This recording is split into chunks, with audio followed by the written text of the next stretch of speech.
Análisis. Gracias por continuar con nosotros y como es habitual a esta hora aquí en Mega Noticias, nos enlazamos a nuestra mesa de análisis. Por ello le doy la bienvenida a Max Agustín Correa Hernández, diputado local de la 66ª legislatura del Estado de México. Max, ¿qué tal? ¿Cómo estás? Me da mucho gusto saludarte. Muy buenas tardes, saludos Alberto, saludos a tu auditorio y veo ahí a mi amigo diputado Gustavo Cárdenas. Exactamente, saludos, también está con nosotros Gustavo Cárdenas Monroy, diputado federal por el Distrito 3, cabeza en Atlacomulco, secretario de la Comisión de Desarrollo Urbano y Ordenamiento Territorial. Bienvenidos a los dos a esta mesa de análisis. Buenas tardes, Alberto, gusto saludarte y con gusto estamos aquí para esta mesa de análisis y le mando un afectuoso saludo y abrazo a mi amigo Max Correa. Amigo, buenas tardes. Entre amigos estamos. Buenas tardes. Sí, así es. Max Correa, es ya parte de la historia mexicana, los conflictos agrarios, la irregularidad de la tenencia de la tierra. ¿Cuál es la situación actualmente en esta zona del centro del país? ¿Cómo se encuentran los problemas de tenencia de la tierra? Bueno, hubo a lo largo de los años un crecimiento desordenado en la zona metropolitana del Valle de México y en todas las zonas metropolitanas del país. Yo vivo en Tlalnepantla, se convirtió en una zona industrial. Los pueblos originarios fueron invadidos, por así decirlo, por fábricas que les crecieron como hongos y desde luego también se permitió el asentamiento irregular en lugares donde nunca debieron haberse permitido asentamientos urbanos, sobre todo en los cerros. Sí. Y esto fue también a causa de la pobreza, pero también a causa de la corrupción, de la migración hacia la propia zona metropolitana por el crecimiento industrial, por la carencia en las zonas rurales de oportunidades de empleo, sí, de educación, de atención de salud. Y bueno, pues aquí, por ejemplo, en Tlalnepantla, toda la zona oriente, donde está el Cerro del Chiquihuite, la Sierra de Guadalupe, principalmente llegaron migrantes que vienen de la zona huasteca de Hidalgo y de Veracruz. Entonces se ha conformado pues prácticamente colonias de muchos paisanos hidalguenses, de comunidades indígenas, y ahí se fueron asentando porque por ahí llegaban hacia la Ciudad de México y hacia toda la zona metropolitana. Entonces así fueron creciendo los asentamientos irregulares y pues hoy tenemos la construcción, por así decirlo, claro, con acciones y omisiones de los gobiernos municipales, estatales y de los ciudadanos que se asentaron ahí, pues la construcción de desastres que no son naturales, porque los desastres se van construyendo con las acciones y las omisiones del gobierno y de los ciudadanos. Exactamente, Gustavo Cárdenas. No sé si coincides con Max, o sea, finalmente se van poblando esos terrenos que son de alguien, ¿no?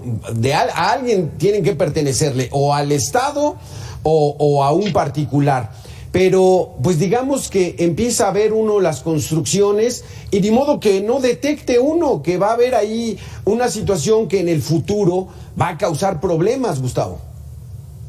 Mira, la verdad es que con Max en muchas de las ocasiones tenemos muchas coincidencias y el día de hoy en el tema de los asentamientos irregulares y del Valle de México, como en muchas otras partes de la República, pues las centralidades económicas generan corrientes migratorias, pues porque andaba buscando mejores oportunidades.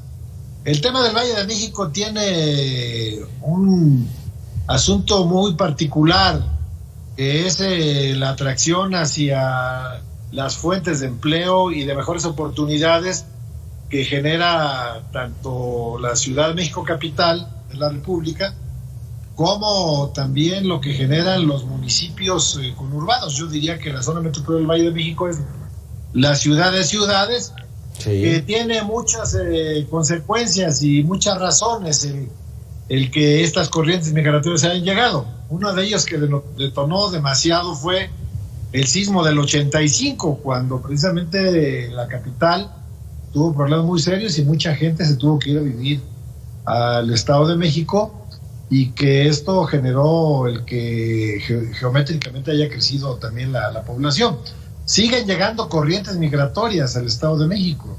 Al año deben llegar unos 300,000 personas. Crece al año el Valle de México, el Estado de México particularmente. Sí. Y eso obviamente es un problema muy serio para la prestación de servicios, para la generación de empleos y muchas otras cosas más. En este sentido, yo quiero decirte que yo conozco el tema, y este tema es algo que debe ser atacado por el gobierno de la República, el gobierno del Estado y también los gobiernos municipales.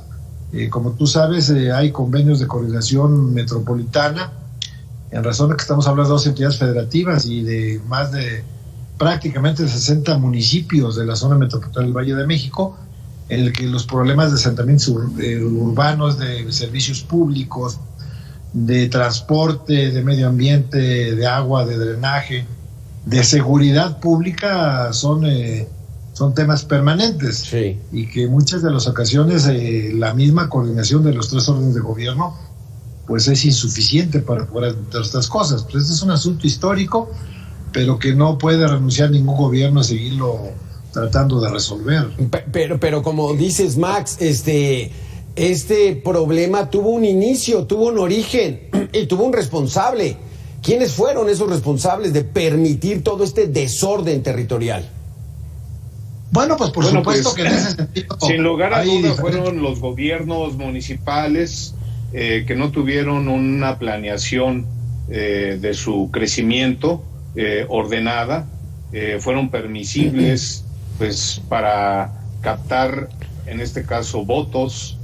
Yo te quiero decir que, por ejemplo, cada vez que hay un cambio de administración municipal, empiezan a surgir nuevos asentamientos irregulares. Vale. Ahora que en Tlalnepantla hubo cambio de administración, empezaron a surgir invasores en la Sierra de Guadalupe, permisibles por las nuevas autoridades, y así cada 3 años va sucediendo ese tipo de situaciones.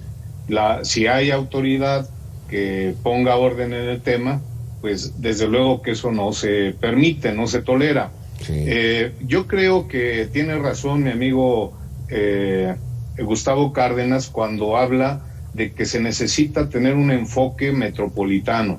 Por eso la jefa de gobierno Claudia Sheinbaum propuso una iniciativa de ley federal que aprobamos los congresos locales desde la pasada legislatura, el de la Ciudad de México, el de Hidalgo y el de el Estado de México, y esa ley se está discutiendo. Hace unos días hubo un foro organizado por la SEDATU, al que concurrieron senadores y diputados federales y autoridades municipales del Valle de México. La zona metropolitana del Valle de México, para información del auditorio, está delimitada bajo esta concepción que impulsa la jefa de gobierno Claudia Sheinbaum, de los 49 municipios que circundan a la Ciudad de México, las alcaldías de la ciudad y el municipio de Tizayuca, Hidalgo, de tal manera que se pueda delimitar esa zona con políticas públicas comunes que nos permitan tener una mejor movilidad en la zona, desde luego tener seguridad, acceso a la salud, al medio ambiente.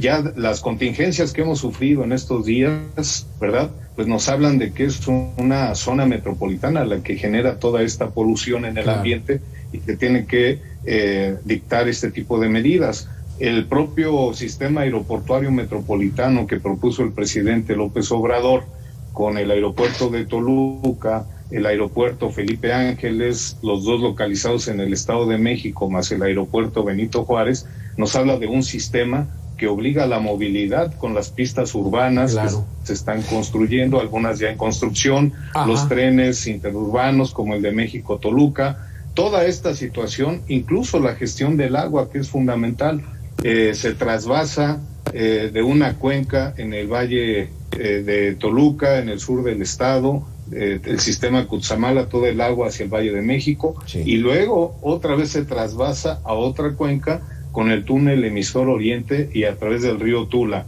Entonces, la verdad es que tenemos que repensar el papel del ser humano y el papel del gobierno, el papel de los ciudadanos. Hemos impulsado que se reconozca en la Constitución los derechos de la naturaleza, los derechos de la madre tierra, claro, para que nos cambie el paradigma y podamos convivir en armonía, claro, con la naturaleza. Para romper este paradigma del que hablas, Max Correa, y le pregunto a Gustavo Cárdenas, ¿no sería el momento ya de limitar, ya no permitir más el crecimiento de la mancha urbana? Porque no hay que ser mago. O sea, sabemos que desde los años 60 este centro del país, esta zona metropolitana, pues iba a crecer, y tenían los datos, y cada vez venían más personas de diferentes estados de la República a sentarse, y ya llegamos casi hasta Pachuca, aquí en la Ciudad de México. O sea, ya no sería el momento de poner un freno, Gustavo Cárdenas, que se pudiera legislar y no más crecimiento del Valle de México. Mira, lo que dijo Max aquí hace un momento es cierto en el tema de la coordinación metropolitana. Yo te diría que inclusive la iniciativa que venía de la anterior legislatura de la Ley de Coordinación Metropolitana del Valle de México está aprobada en comisiones. Solamente estamos esperando que pase al Pleno. Yo formo parte de la Comisión de Ordenamiento Territorial, Desarrollo Urbano y Metropolitano, y hace un mes y medio aproximadamente la aprobamos, y estamos solamente que pase al Pleno.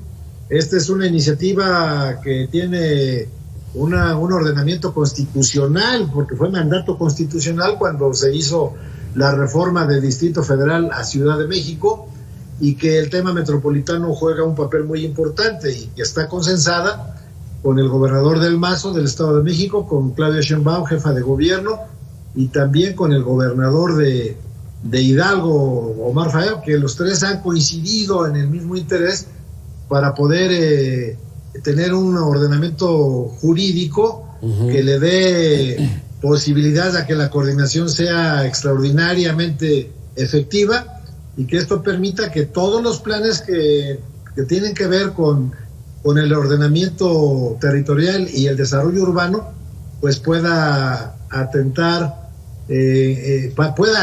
precisamente los asuntos que tienen que ver con los asentamientos irregulares y zonas de alto riesgo. Sí. Yo considero que este es un avance muy importante, pero lo fundamental de todo es tener también los recursos públicos, porque toda aquella ley que podamos aprobar en el Congreso de la Unión o en las cámaras locales, si no tienen recursos etiquetados para poder resolver este tipo de problemas, pues va a ser muy importante la acción de los legisladores, pero va a ser muy poca la acción de los ejecutivos de las tres entidades federativas para poder resolver estos problemas.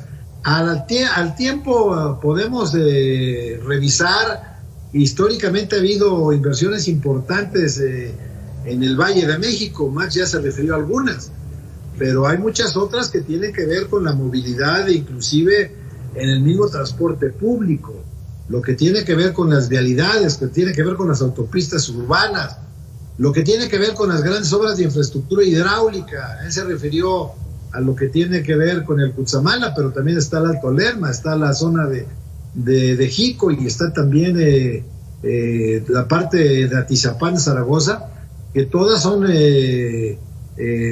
proveedoras del vital líquido a la zona metropolitana del Valle de México, y el Estado de México le da una cantidad de volumen muy importantes a la Ciudad de México para poder atender sus asuntos, aparte de la atención que le da a lo que tiene que ver con los municipios del Valle de México. Yo considero que este es un avance muy importante, que finalmente la visión y la vocación de los gobiernos pudo encontrar un punto de coincidencia, y más allá de las cuestiones de carácter ideológico, es poder sumar los esfuerzos, pero en estos esfuerzos del gobierno de la República tiene mucho que hacer. Desgraciadamente desaparecieron el Fondo Metropolitano. El Fondo Metropolitano resolvía gran parte de la problemática y ahora está en ceros.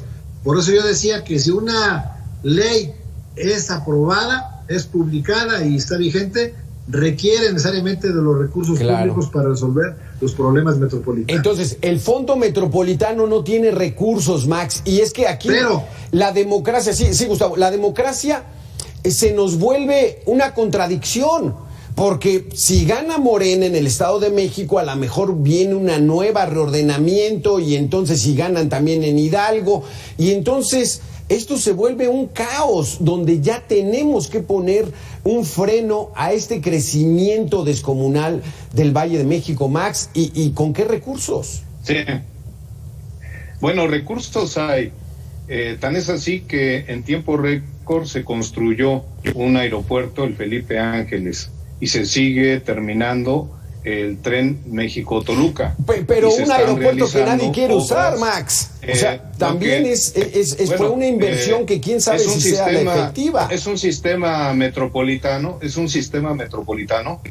por eso me referí también al aeropuerto de Toluca y al aeropuerto Benito Juárez. Es decir, en las grandes urbes o las megalópolis, lo que funcionan son sistemas aeroportuarios. Sí, pero resulta que el aeropuerto de la Ciudad de México, perdóname que te interrumpa, Max. Esta composición. Sí, perdóname que te interrumpa, pero el aeropuerto actual tiene 900 operaciones y apenas va a tener 50 operaciones el aeropuerto Felipe Ángeles, Gustavo, entonces, quién sabe si esa hubiera sido la situación. ¿Tú cómo ves? Mira, Alberto, en el tema de los aeropuertos yo tengo puntos de vista totalmente diferentes. Y totalmente diferentes porque la operación del Felipe Ángeles con el Aeropuerto Internacional de la Ciudad de México es prácticamente imposible. Es prácticamente imposible aun cuando hayan rediseñado el espacio aéreo. Un espacio aéreo que está rediseñado y que puede generar accidentes. Hasta el momento ha habido varios incidentes. Yo conocí perfectamente lo que significaban las diferentes propuestas de los aeropuertos que entonces promovían las entidades federativas, Izayuca por Hidalgo, Texcoco por el Estado de México y el Gobierno de la República, y que el primero que fue desechado fue precisamente el aeropuerto Felipe Ángeles de Zumpango, lo que era la base militar de Santa Lucía. Y el aeropuerto de Toluca forma parte de un sistema, se llama el SAMS, Sistema Metropolitano, el Sistema Aeroportuario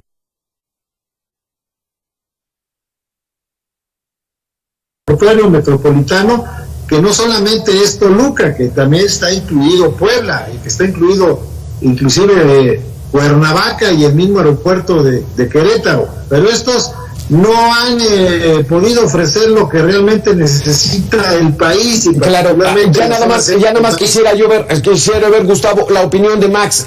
Es que la democracia nos complica, Max, brevemente, en 30 segundos. Hijo, se nos fue Max, lástima, muchísimas gracias. Yo aquí estoy, Alberto. Se nos acaba el tiempo, Gustavo, se nos acaba el tiempo. Yo te agradezco mucho cuando ustedes dispongan todas sus órdenes, pero lo que sí es cierto es que hoy aprobamos en comisiones de desarrollo urbano cuestiones que tienen que ver con los planes de desarrollo urbano y el ordenamiento territorial a nivel federal en la ley que está vigente, y que esto también habrá de ser vinculante con las entidades federativas y con los municipios para poder atacar el problema del desorden que existe en cuanto a la mancha urbana y poder meter en cintura a las autoridades municipales estatales, y que aquellos vivales que tienen el gran negocio de su vida de estar vendiendo terrenos que no son propios para la vivienda fuera de los planes, pues también puedan encontrar alguna sanción en ese sentido. Muchas gracias, Alberto. Fuera los vivales, Gustavo. Max, se nos acabó el tiempo, desafortunadamente, pero hacemos un compromiso para que la próxima vez que abordemos este tema nos enfoquemos prácticamente en esta nueva ley y que ojalá sea una buena noticia. Muchísimas gracias, Max Correa. Muchísimas gracias. Un abrazo, amigo Max. Gracias, Alberto. Muchas gracias. Gracias, Max. Hasta luego. Un abrazo. Gracias, hasta luego.